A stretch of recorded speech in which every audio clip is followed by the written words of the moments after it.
আজ আমি আমার চ্যানেলে ওয়েস্ট বেঙ্গল বোর্ডের দ্বাদশ শ্রেণীর অর্থনীতি বিষয়টা নিয়ে আলোচনা করতে চলেছি।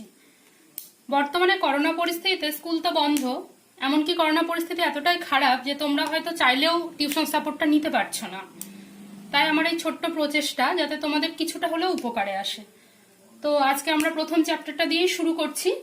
আমাদের ক্লাস 12 এর প্রথম চ্যাপ্টারটা হচ্ছে কনসেপ্ট অফ ফাংশন।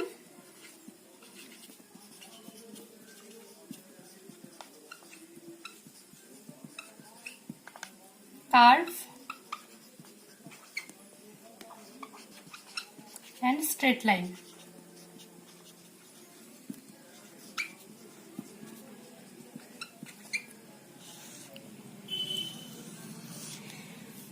অর্থনীতি বিষয়টাকে ডিটেলসে শুরু করার আগে এই যে কনসেপ্ট অফ ফাংশন, কার্ভ এবং স্ট্রেট লাইনের ধারণাটা আমাদের ক্লিয়ার করা দরকার। কারণ অর্থনীতিটা যখন আমরা আরো ডিটেলসে পড়বো তখন আমরা দেখবো যে প্রায় সব জায়গাতেই আমাদের এই ধারণাগুলো কাজে লাগছে। তো আমরা এই ধারণাগুলো শুরু করি। দেখো, আমরা অর্থনীতিতে একটা শব্দ খুব বেশি শুনেছি, চলক, যেটাকে আমরা ইংরেজিতে বলি ভেরিয়েবল। ভেরিয়েবল জিনিসটা কি? ভেরিয়েবল বা চলক হচ্ছে এমন একটা জিনিস যেটার মানটা সময়ের সাথে সাথে পরিবর্তিত হয়। এই ভেরিয়েবলটাকে আবার দুই ভাগে ভাগ করা যেতে পারে। একটা হচ্ছে ডিপেন্ডেন্ট আর অন্যটা হচ্ছে ইন্ডিপেন্ডেন্ট।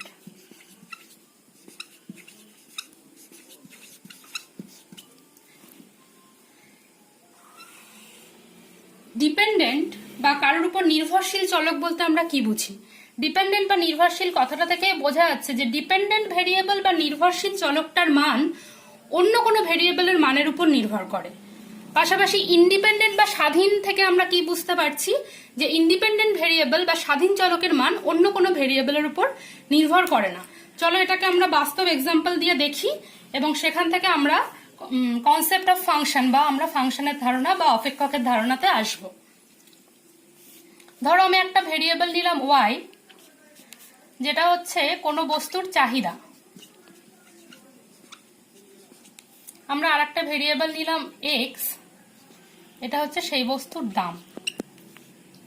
দেখো, খুব বাস্তব উদাহরণ দিয়ে আমি তোমাদেরকে বোঝানোর চেষ্টা করছি।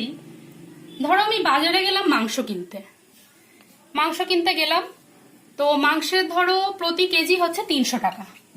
300 টাকা কেজি। আমি জানি মাংসের 300 টাকা কেজি, তো আমি 300 টাকা নিয়ে বাজারে গেছি, আমি মাংস কিনবো।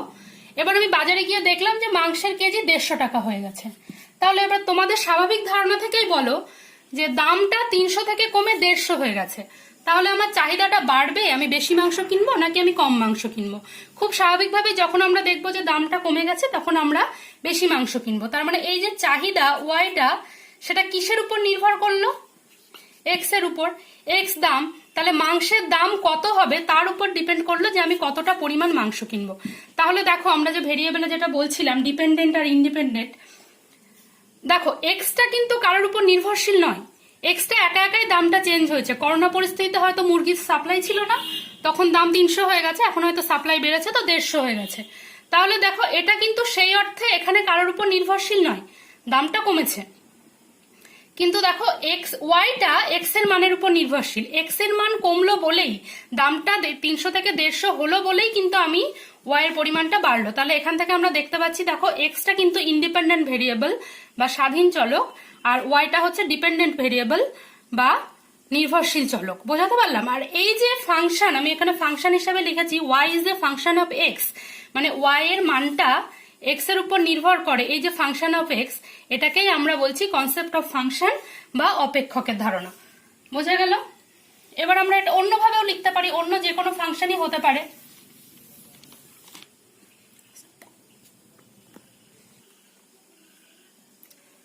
চলো আমি আর একটা ফাংশন লিখছি, y equal to 2 plus 3x। দেখো এখানে y এর মানটা কি হবে সেটা x এর মানের উপর নির্ভর করবে, মানে x এর আমি এখানে যা মান বসাবো সেই মানটার উপর ডিপেন্ড করে y এর মানটা হবে। তার মানে এখানে x টা হচ্ছে ইন্ডিপেন্ডেন্ট এবং y হচ্ছে ডিপেন্ডেন্ট। তো চলো আমরা এখানে x এর মান বসাই, বসিয়ে সেখান থেকে y এর মান বার করব এবং এখান থেকে আমরা স্ট্রেট লাইনের ধারণাতে চলে আসব। তো আমি এখানে একটা ছক কাটছি, যেখানে আমি লিখছি x, একদিকে লিখছি y। এবার এক্স এর মান বসাবো আর এক্স এর সাপেক্ষে ওয়াই এর মানগুলো বার করবো। এক্স এর মান যদি আমার 0 হয় তাহলে এখানে মান বসাও 0 + 2, তখন ওয়াই এর মান হবে 2। এক্স এর মান যদি আমি এখানে 1 বসাই তাহলে ওয়াই এর মান হবে 3 + 2 মানে হচ্ছে 5। এক্স এর মান যদি আমি এখানে 2 বসাই তাহলে 3 × 2 = 6 আর 2 = 8। এক্স এর মান যদি আমি 3 বসাই তাহলে 3 × 3 = 9 আর 2 = 11। তাহলে দেখতে পাচ্ছ এক্স এর বিভিন্ন মানের জন্য আমরা এখানে ওয়াই এর বিভিন্ন মান পাচ্ছি। এবারে আমরা এই যে সারণীটা পেলাম এই সমীকরণটা থেকে, এটা একটা স্ট্রেট লাইনের সমীকরণ। স্ট্রেট লাইনের সমীকরণ আমি বলে দিচ্ছি, y = mx + c। দেখো আমরা এটাকে সেইভাবেই লিখেছি। এটাকে যদি আমরা mx ধরি 3x + c = 2, তাহলে m হচ্ছে 3x আর c হচ্ছে 2। তো আমরা এটাকে এখন আমরা একটা গ্রাফিক্যাল রিপ্রেজেন্টেশন করব।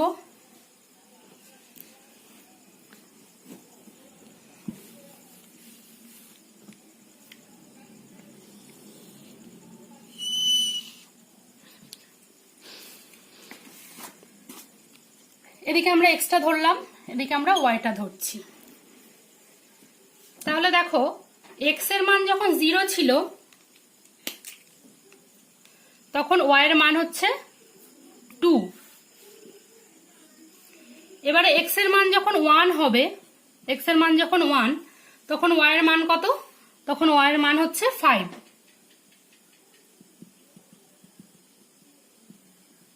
ওয়াই এর মান হচ্ছে তখন 5, এক্স এর মান 1। যখন এক্স এর মান 2 তখন ওয়াই এর মান কত? 8।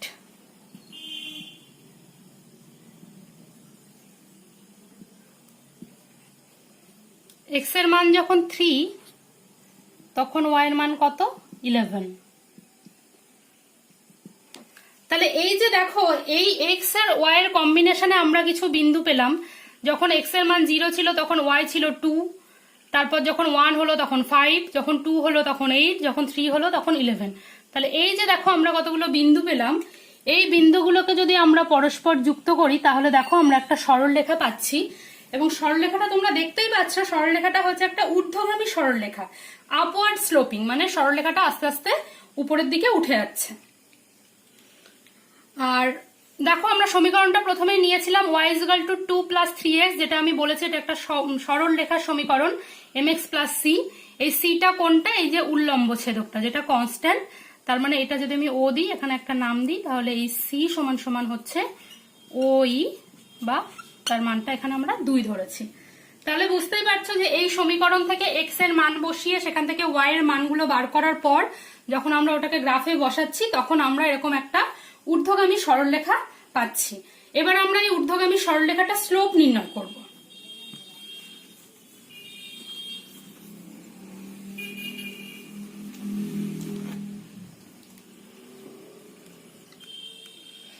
দেখো সরলরেখা স্লোপ বলতে আমরা কি বুঝি?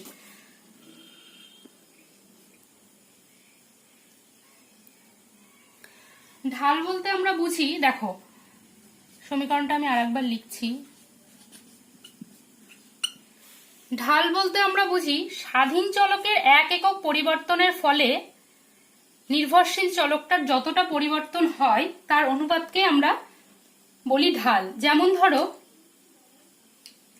এখানে স্বাধীন কোণটা x, তাহলে x এর পরিবর্তন যদি ∇x হয়, পরিবর্তনটাকে আমি ডেল দিয়ে প্রকাশ করছি ∇x, এবং তার পরিবর্তনের জন্য যদি y এর পরিবর্তনটা ∇y হয় তাহলে এখানে ঢালটা হবে ∇y/∇x। চলো এটাকে আমরা এখান থেকে ঢালটা বার করে আমরা বোঝাচ্ছি।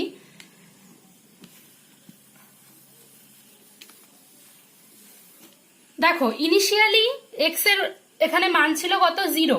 0 থেকে x এর মান হলো 1। তাহলে x এর পরিবর্তন কতটা হলো?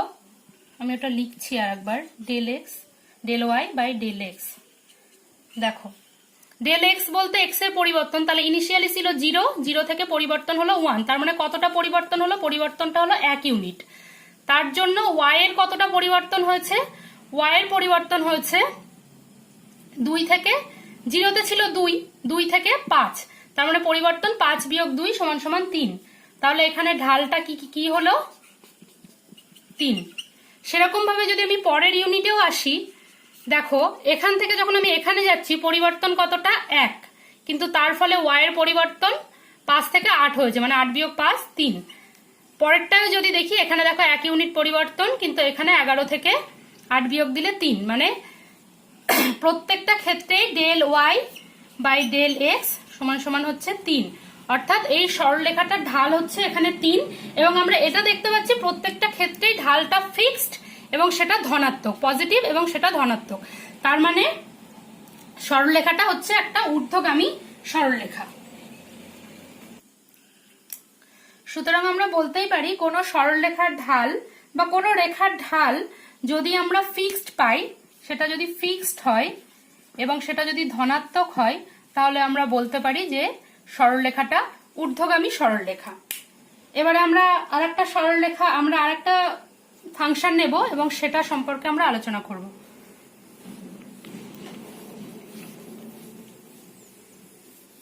দেখো আমি আরেকটা সরলরেখার সমীকরণ নিচ্ছি, সেটা ধরো y সমান 10 - 2x।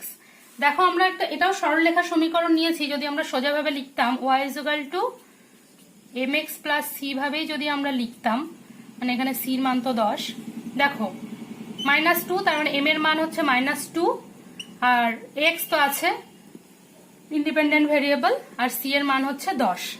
তো চলো এখানে আমরা x এর মানটা বসিয়ে y এর মান বার করব, তারপর ওটা আমরা প্লট করব।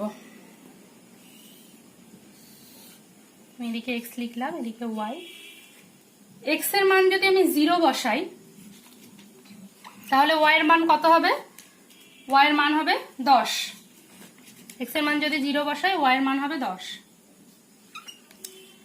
x এর মান যদি আমি 1 বসাই, তাহলে y এর মান হবে 8। x এর মান যদি আমি 2 বসাই, তাহলে y এর মান হবে 6। x এর মান যদি আমি 3 বসাই, তাহলে y এর মান হবে 4। এরকম ভাবে x এর আমি যত মান বসাবো ততগুলো আমি y এর মান পাবো। তো এটাকে আমরা চলো একটা গ্রাফিক্যাল রিপ্রেজেন্টেশন করি। এখানেও আমি এখানে x টাকে মেজার করছি, এদিকে আমি y টা লিখছি। তাহলে দেখো x এর মান যখন 0, তখন y এর মান কত? 10, এটা 0। x এর মান যখন 1 হলো, তখন y এর মান কত?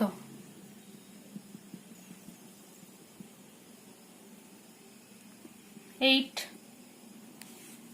x এর মান যখন 2 হলো, তখন কত? y এর মান 6।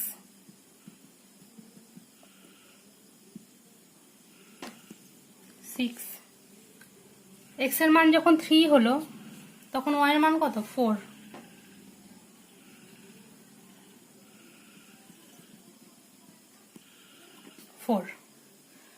তাহলে দেখো x এবং y এর মানের জন্য আমরা বিভিন্ন বিন্দুর কম্বিনেশন পেলাম।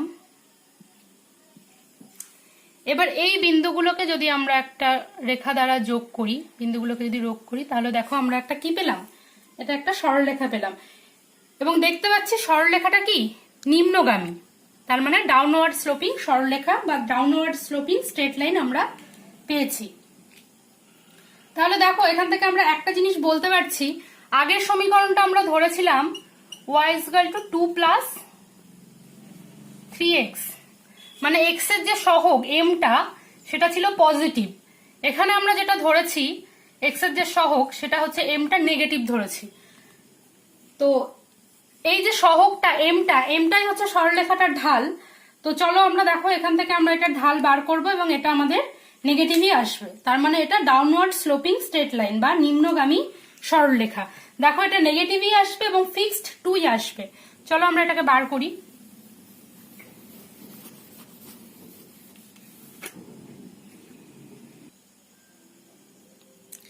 দেখো আমি প্রথমেই বলেছি ঢাল মানে del Y by del X. Del Y মানে কি? ওয়াই এর পরিবর্তন। তার মানে ধরো ইনিশিয়াল পজিশনে y0 যদি থাকে, তারপর চেঞ্জ হওয়ার পর যদি y1 হয়, আবার এক্সটাও যদি ইনিশিয়াল পজিশনে x0 থাকে এবং চেঞ্জ হয়ে যদি x1 হয়, তাহলে del Y by del X মানে হচ্ছে y1 minus y0 by x1 minus x0। তাহলে আমরা এখানে দেখি, দেখো আমাদের x0 প্রথমে কি ছিল, 0। সেই সময় আমাদের y0 কি ছিল, 10। আমরা তালিকাটায় আগে লিখেছিলাম। এই যে x এর মান যখন 0 তখন y এর মান ছিল 10। তারপরে x1 এর আমাদের মান হলো 1, তখন আমাদের y1 এর মান কত হলো, 1 এর সাপেক্ষে y এর মান হলো 8। তাহলে এটাকে আমরা যদি এভাবে লিখি y1 মাইনাস y0, তার মানে 8 minus 10 by x1 minus x0, তার মানে হচ্ছে x1 মানে 1 মাইনাস 0, তার মানে এখানে উপরে -2 বাই 1, তার মানে -2। দেখো এই মানটা না নিয়ে যদি আমরা অন্য মানও ধরি,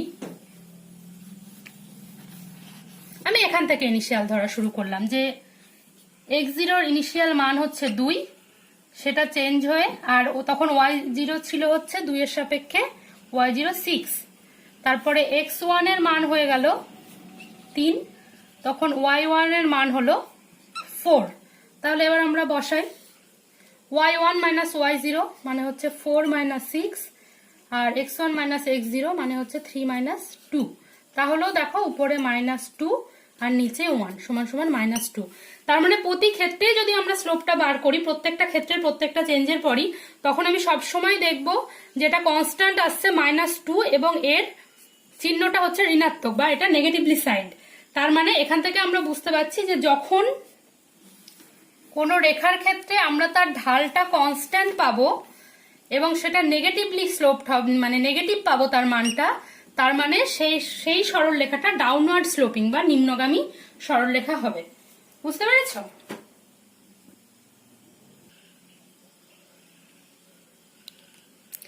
এবার আমরা আরেকটা সিচুয়েশন নিয়ে আলোচনা করছি। ধরো যদি এরকম হয় যে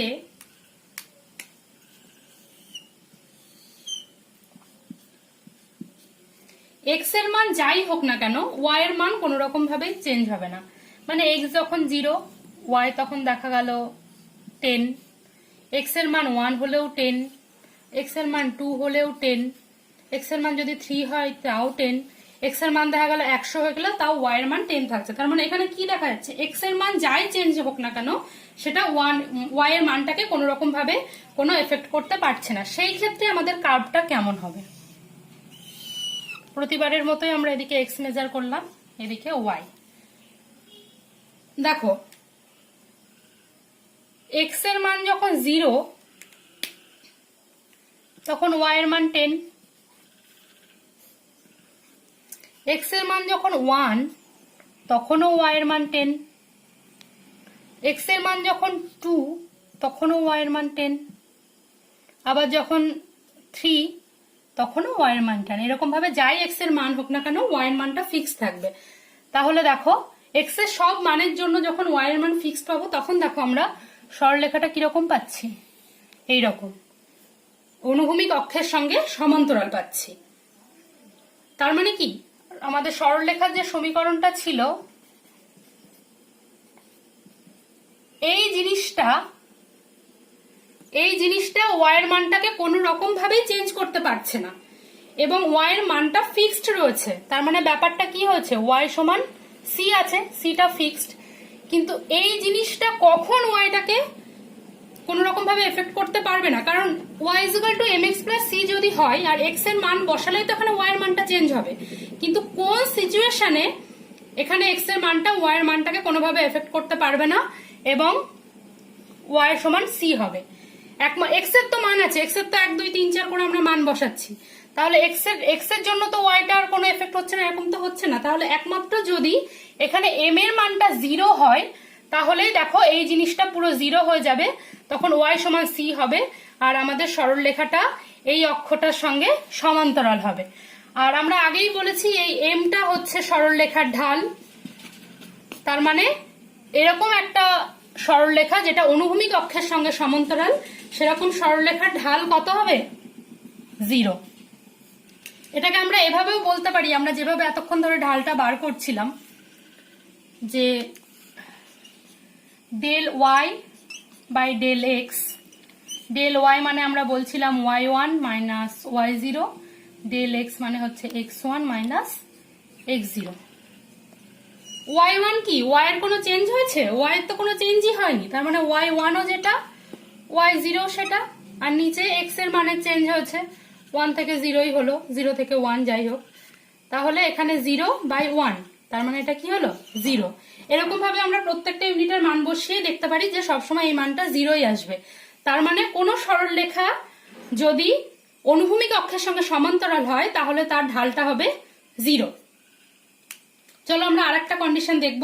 ধরো সিচুয়েশনটা যদি এরকম হয় যে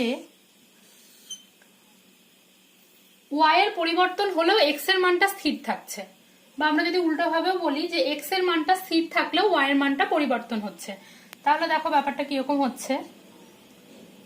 x এর মান ধরো 10ই ফিক্সড ধরছি আমি, তার মানে কি x এর মানটা স্থির আছে, কিন্তু y এর মান চেঞ্জ হচ্ছে। ধরো x এর মান 10 এর সময় y এর মান প্রথমে থাকলো 0, তারপর সেটা চেঞ্জ হয়ে হলো 7, তারপর হয়তো 9, তারপর হয়তো 11। তো এভাবে x এর মানটা স্থির থাকলেও y এর মানটা চেঞ্জ হচ্ছে। তো এই সিচুয়েশনটাকে যদি আমরা গ্রাফে ফেলি তাহলে দেখি কিরকম হয়।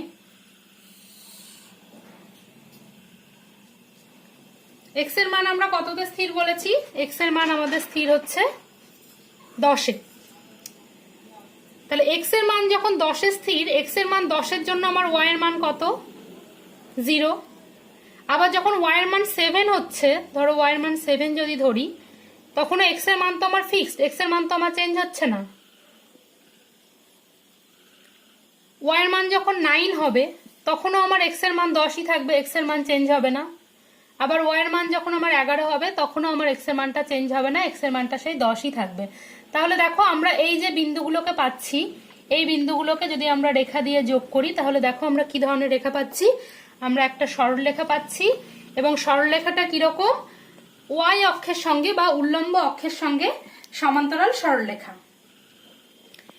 এরকম একটা সরলরেখা যেটা উল্লম্ব অক্ষের সঙ্গে সমান্তরাল, এবং যে সিচুয়েশনটা আমরা ধরেছি যে x এর মানটা সবসময় স্থির থাকবে কিন্তু y এর মানটা পরিবর্তন হবে, এরকম সিচুয়েশনে যখন আমরা অনুভূমিক অক্ষে x মেপেছি এবং উল্লম্ব অক্ষে y মেপেছি, তখন আমরা যে সরলরেখাটা পাবো সেটা হচ্ছে উল্লম্ব অক্ষ বা y অক্ষের সঙ্গে সমান্তরাল। এবং এক্ষেত্রে এই সরলরেখাটার ঢাল হবে অসীম। কিভাবে অসীম হয় চলো তোমাদেরকে দেখাচ্ছি।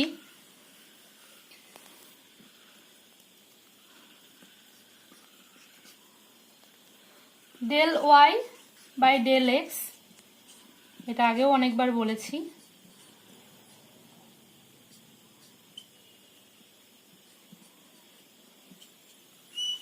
y এর পরিবর্তন করো, দেখো ইনিশিয়ালে যদি আমি y0 ধরি, মানে y0টা যদি আমি 0 ধরি এবং y1টা আমি 7 ধরি, তাহলে আমার y1 মাইনাস y0 হচ্ছে 7, কিন্তু x1 তো আমার ফিক্সড, তার মানে x1ও আমার 10, x0ও আমার 10ই ছিল, তার মানে উপরে আমার 7 আর নিচে 0। কোনো কিছুকে 0 দিয়ে ভাগ করলে আমরা জানি কি সেটা ইনফিনিটি হয়। এরকম ভাবে আমরা এখানে y এর যে কোনো মান বসিয়েই দেখতে পারি এই মানটা আমরা ইনফিনিটি পাবো। তার মানে কোনো রেখা, কোনো সরলরেখা যদি উল্লম্ব অক্ষের সঙ্গে সমান্তরাল হয়, এবং আগে তোমাদের যে কন্ডিশনগুলো বললাম, তাহলে এইরকম একটা সরলরেখার ঢাল কি হবে? ইনফিনিটি। তাহলে সরলরেখার কনসেপ্টটা বোঝা গেল। চলো এবার আমরা বক্ররেখা দেখি।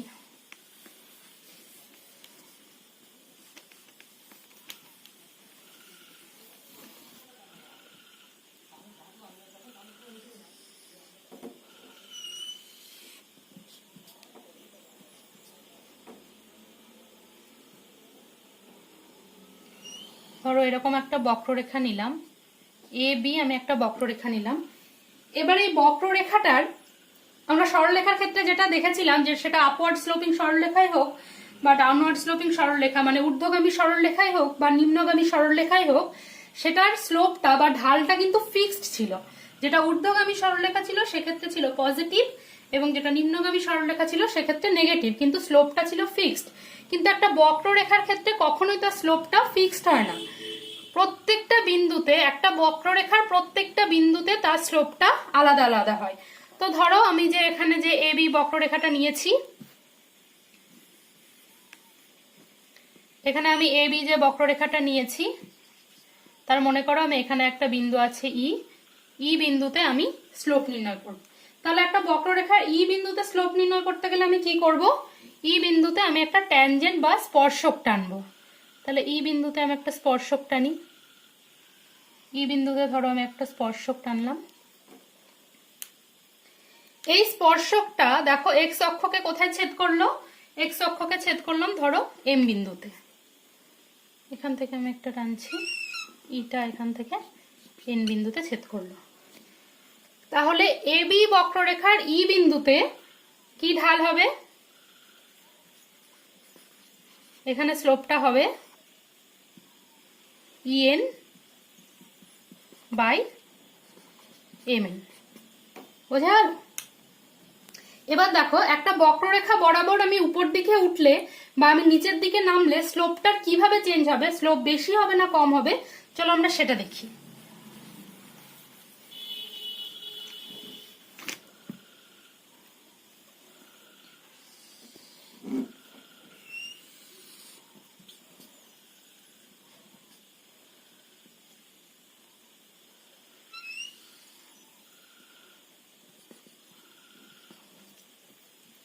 একটা বক্ররেখা নিলাম, এখানে মনে করো ই বিন্দুটা আছে,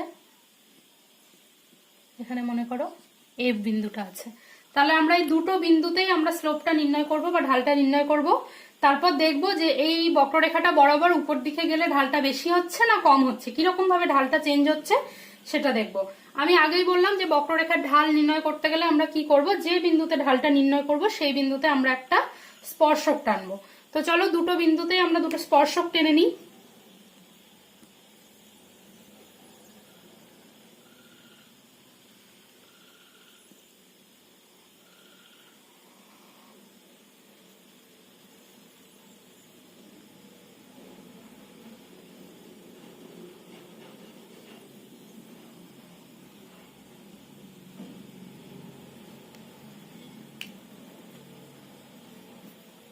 এখানে সরলরেখাটা সোজা হলো না,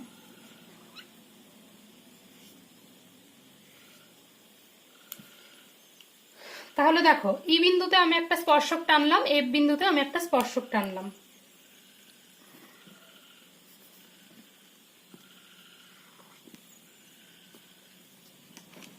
এফ বিন্দুতে আমি যে স্পর্শকটা টেনেছি সেই স্পর্শকটা ধরো এক্স এক্স যেটা আছে, এক্স অনুভূমিক রেখাটাকে ছেদ করলো এস বিন্দুতে। আর এখান থেকে আমি টানি, আমি ঢালটা বার করার জন্য এটা হচ্ছে টি নাম দিলাম। ধরো এটা আমি এখান থেকে টানছি, এটা ধরো এন, আর এই যে এখানটায় স্পর্শকটা ছেদ করেছে এটা এম। তাহলে ই বিন্দুতে স্লোপ কি হচ্ছে, ই বিন্দুতে স্লোপ হচ্ছে ইএন বাই হচ্ছে এম এন, আর এফ বিন্দুতে স্লোপ হচ্ছে এফ টি বাই হচ্ছে এস টি।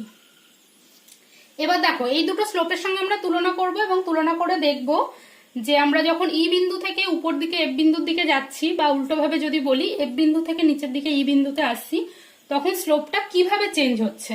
দেখো আমরা ছবিটা থেকে দেখতে পাচ্ছি এই যে ইএনটা আছে, ইএন এটা এফটির থেকে ছোট না বড়, ইএনটা এফটির থেকে ছোট, ইএনটা এফটির থেকে ছোট।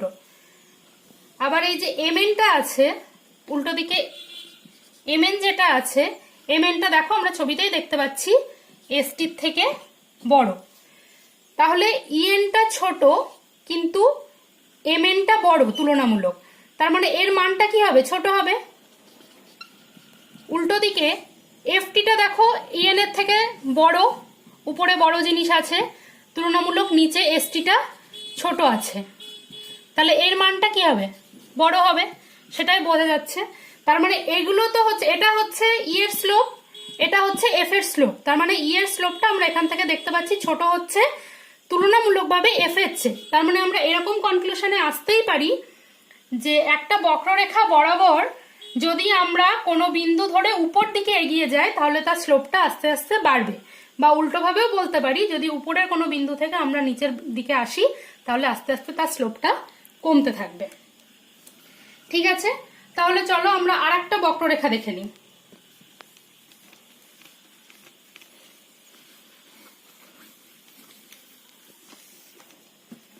আমরা এবার বক্ররেখাটা আঁকবো।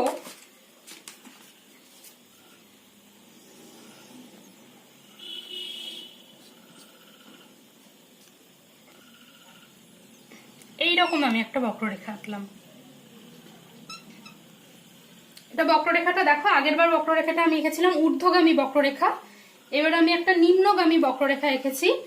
এবং এই নিম্নগামী বক্ররেখার ক্ষেত্রেও সেম বক্ররেখা স্লোপ যেভাবে নির্ণয় করা হয়, যে কোনো একটা বিন্দুতে নির্ণয় করতে হয় এবং একটা বক্ররেখার বিভিন্ন বিন্দুতে স্লোপটা বিভিন্ন হয়। সরল রেখায় যেমন স্লোপগুলো সেম ছিল, বক্ররেখার ক্ষেত্রে সেটা হয় না। তাহলে মনে করো এরকম একটা বক্ররেখার আমি এই বিন্দুতে ই বিন্দুতে স্লোপ নির্ণয় করব। তাহলে আমি খুব স্বাভাবিকভাবে ই বিন্দুতে আমি একটা স্পর্শক টেনে নেব। ধরো এই স্পর্শকটা ওয়াই কে এ বিন্দুতে ছেদ করলো আর এক্স কে বি বিন্দুতে ছেদ করলো। তাহলে ই বিন্দুতে এই যে এ বি বক্ররেখাটার ই বিন্দুতে ঢালটা কি হবে? ই বিন্দুতে ঢালটা হবে ও এ বাই ও বি।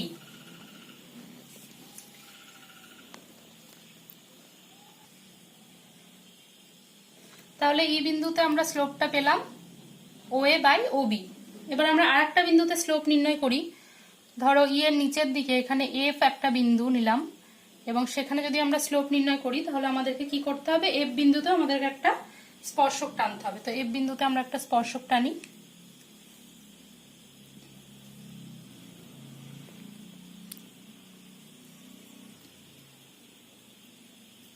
ধরো এফ বিন্দুতে আমরা যে স্পর্শকটা টানলাম সেটা ওয়াই অক্ষটাকে ছেদ করলো এস বিন্দুতে এবং এক্স অক্ষকে ছেদ করলো টি বিন্দুতে। তাহলে এফ বিন্দুতে ঢালটা কি হবে? ও এস বাই ওটি। তাহলে আমরা এখানে ই বিন্দুতে ঢাল পেয়েছি O A by O B, আর এফ বিন্দুতে ঢাল পেলাম ও এস বাই ওটি। তাহলে আমরা এই দুটো ঢালের মধ্যে তুলনা করে দেখি যে কোনটার ঢাল বেশি এবং কোনটার কম। আমরা ছবিটা থেকে দেখতে পাচ্ছি, দেখো ই বিন্দুর ঢাল হচ্ছে O A by O B আর এফ বিন্দুর ঢাল হচ্ছে ও এস বাই ও টি। এখানে দেখো ও এটা ও এস এর থেকে বড় আর ও বিটা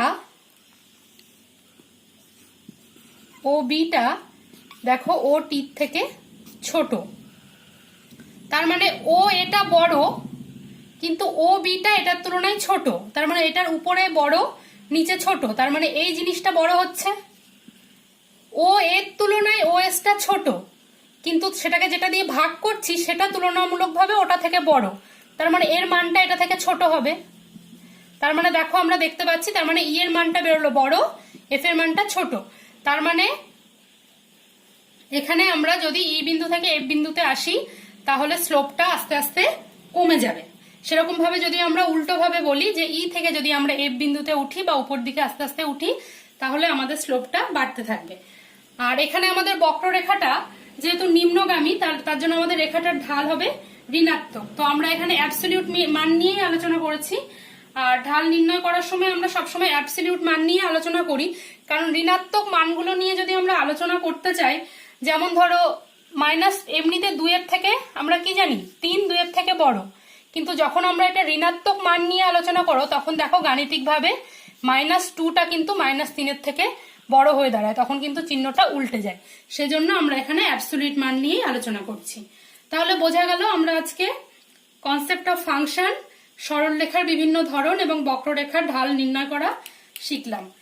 নেক্সট দিন আমরা তাহলে নেক্সট চ্যাপ্টার শুরু করব। নেক্সট চ্যাপ্টার আমাদের ডিমান্ড, তাহলে পরের দিন আমরা ডিমান্ড দিয়ে শুরু করব। আজকে এইটুকুই।